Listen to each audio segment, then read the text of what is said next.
I want to start with asking you about your defense. All through the game the other night, but especially in the second half, picked up a huge charge, had 4 blocks. How do you feel things are coming defensively for you? I feel like they're coming great.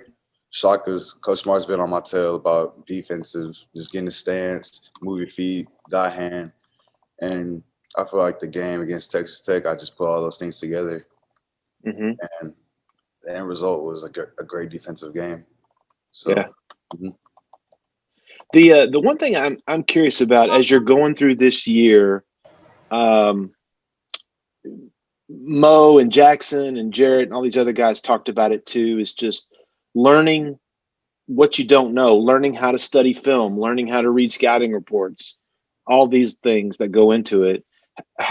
What do you feel that process has been for you, and how do you feel you're picking up info?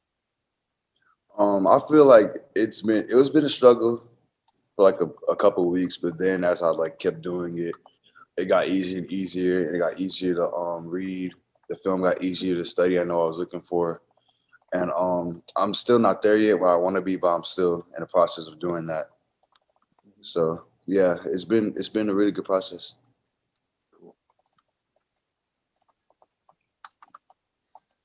Dustin McComas, go ahead. Greg, for a freshman getting immersed into big time college basketball, especially with this schedule, you can kind of feel like you're just trying to keep your head above water initially. But what do you look back at when the season first started compared to now that you just feel like you have so much of a better understanding of on the court? I feel like I just have a better understanding of the game.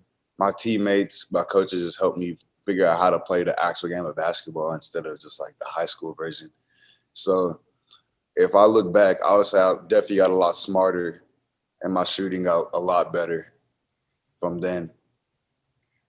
And also, you grew up kind of around this program. Obviously, you went through the recruiting process, but you knew this roster really well before you got to Texas. Has it been everything that you'd hoped to be from the standpoint of your relationships with these guys? I mean, it does truly seem like a really mature group that gets along really well. Yeah. My teammates and I connect really well. We could talk about anything. We could just text each other about anything. I just feel like we're a brotherhood. We're just one. And so I feel like it's just easy just to talk to my teammates about anything, and they can help me about anything. Holly Rowe, go ahead, please.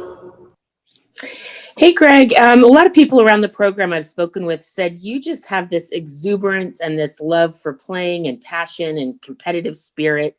Where do you get that kind of personality and that love for competition from? I get it from my dad's side of the family. He grew up playing sports a lot, and he's known for being a little excited about things and having a lot of passion to what he does. So just being around him all my life, it just came into me basically. It just like got it imprinted in me. So Give me an example of like a family moment when you're a kid and your dad's big and loud or fun or competitive, and you being like, "Oh my God, my family's crazy and I love it." when I when I was in middle school and high school, I always like if I like fall down, whatever got pushed down, my dad would just scream in the stands. He'd be like, "Greg, get up!" And everybody would just like be silent and just look at him. I'm like, "Oh my goodness, this man is insane." But you love that. You love to compete. It's in you. Mm-hmm. Yes, ma'am. Okay. Thank you. Joe Cook, go ahead, please. Greg, I wonder both as a recruit and now as a player for him, what do you think whenever you see Coach Smart on the sidelines, kind of like on his knee, pounding on the floor and showing basically kind of like player-like energy, will just, still in his, then a suit and tie, now in his sweats and stuff like that. What's it like seeing your head coach be that active and that demonstrative with how emotional he is on the court? I love it, to be honest. I love the intensity from Coach Smart. It gets me going in the game, just knowing that he's locked in and everybody else is locked in. So I have no choice but to lock in. And so I just love seeing him pound on the ground, get in a stance and just start screaming. It gives me a lot of energy in the game and just say, okay, I need to I need to rev up. Need to get Does going. it sometimes make it feel like it's maybe 6-on-5 with him right there, especially if he's on the defensive end? Yes, it's definitely 6-on-5 because everybody's talking, and plus him, he's talking too. So yeah, it's definitely 6-on-5. John High, go ahead. John Greg, High, go ahead, please. you were talking about your dad earlier. Did your dad say anything to you after the game the other night? And what did some of the other players say after that loss? My dad just said, just keep your head on. Don't get down. Just win the next one. Got a really good team. Just keep going. And my teammates just said, use the next game as fuel. Just use them as payback. And let's get back on this winning streak.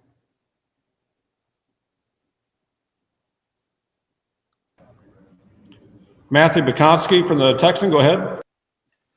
Hi, Greg. I wanted to ask you about your rebounding. You had 9 the other night, and you've been putting in a lot of work to get rebounds. Why do you think it's important to set an advantage with the rebounds? One, I think it just sets a tone throughout the game, just saying like, okay, we're the aggressors. And secondly, boy man gets paid. So if you get rebounds, that's a lot of money in your check. So I just take pride in my rebounds for those 2 reasons. Terry Middleton, go ahead. Greg, good afternoon. So today's a pretty monumental day in basketball sports. They're celebrating James Naismith's, he considered the inventor of basketball. And you were put on the watch list to win that trophy, the National Player of the Year. Do you have any thoughts on that? Has that sunk in just at the level that you're playing? And there's only been 3 players in the history of Texas to win that award, the last one being Kevin Durant. So I'm just curious if you have any thoughts on that. It's a blessing, to be honest, just to be on the just to receive that prestigious trophy, because no one, like you said, no one really has won it here except 3 people. And I feel like if we keep winning as a team, then yeah, the talk can be a lot more. There can be a lot more talk, but we just got to keep winning as a team and just figuring out why we're the best team in the country. Then all the accolades will come. Very good. And have you ever had a conversation with Kevin Durant? You ever met him? No, I haven't met him. It's funny how I've been around so long and just haven't seen him around here. Very good. Thank you. Brian Davis, follow up. Yeah, Greg, going back to Shaka for a second. He's told us that he'll have running conversations with you during the games about defense and whatnot. What has that been like? Him actually teaching you and the staff teaching you how to play defense? It's been really helpful because sometimes I'll get like zoned out and try to go back to my high school defense, but he'll just give me like a quick reminder, like, okay, Greg, get in the stance, make sure you get in the passing lanes, make sure you get deflections, and just be active and get multiple efforts. And I'll be like, okay, coach, and that'll be in the front of my mind. And yeah, just go out and do that. Cool. And I wonder too, a separate topic. How much has Shaka talked in the last day about just bench energy and you guys needing more effort whenever y'all are on the bench? Aside from Kamaka, who apparently needs a seatbelt over there to stay in to not go running around. Mm-hmm. He always talks about energy, bench energy, and juice level, because that's important for the game. The bench gives us a lot of energy during the game. That means they're locked in, we're locked in, and we're communicating, we're connected. So he loves talking about bench energy, and he always makes sure that's a requirement for every game. Dustin McComas, go ahead, sir. Yeah, Greg, like we kind of covered earlier, you are a very passionate guy, competitive guy. Do you feel comfortable already just making your voice heard with your teammates during games? I know sometimes for young players joining a very experienced team, there's kind of a little process of, growing comfortable with, kind of demanding some things or making your voice heard while the game's going on. Do you feel comfortable doing that already with all these guys? Yes, I do. I feel like we have a strong enough connection, strong enough bond for me to say something, like just to help them on something, because they always help me on something. And I just feel like it's basketball too. Like everybody has their opinion, everybody has a voice. Why not just go ahead and listen to it and put it in your game, see how it works? John High, go ahead. Greg, what did you take from the game the other day? What did you learn from that game? Just to play hard. Just playing hard all the time puts your team in great positions to win. Any concerns about Kansas State? No, sir. We just want to come in and get our payback from Tech. That's it. Terry Middleton, go ahead. Yeah, I was wondering if there's any skills that you were particularly working on so that we could be watching for this or watching, as you progress to the rest of the season. Is there anything that you're specifically working on, whether it's shooting, rebounding, on defense or what? What are you trying to raise your game in? I'm trying to raise my IQ a lot, trying to figure out where's the next pass at. Because I actually people don't know this, but I actually love passing the ball.